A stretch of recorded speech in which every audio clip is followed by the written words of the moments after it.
Bismillahirrahmanirrahim.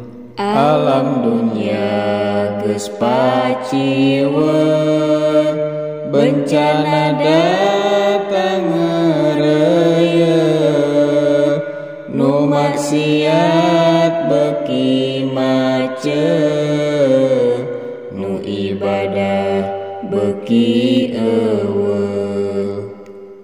Alam dunia beuki keung, loba jalma nu malaweng, nu doraka beuki anteng, karna ibadah teu mayeng. Alam dunia beuki ruksak, nu doraka pabalatak, pamarentah geus teu mihak, ka umat Islam geus mincak. Alam dunia geus pakewuh, ku bencana angin puyuh, loba tangkal anu rubuh, katut imah gera runtuh. Alam dunia beuki ancur, jalma-jalma geus lalacur, silih hewa anjeun dulur, poho kana alam kubur.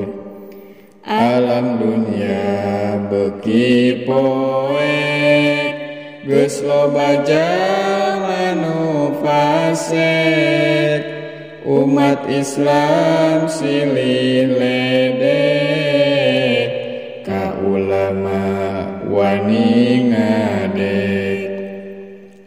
Alam dunia beuki angar, loba jalma anu sasar, kana takdir geus teu sadar, maksiat dianggap wajar. Alam dunia geus teu caang, loba beja anu mangmang, ngabohong geus teu kapalang, berita geus nyararimpang.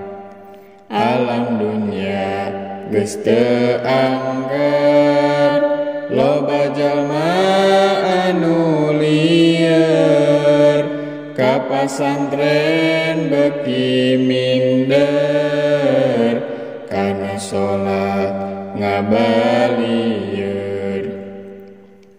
Dunia geus tereh kiamat, hayu gancang geura tobat, geura jauhan maksiat, meh bagja dunia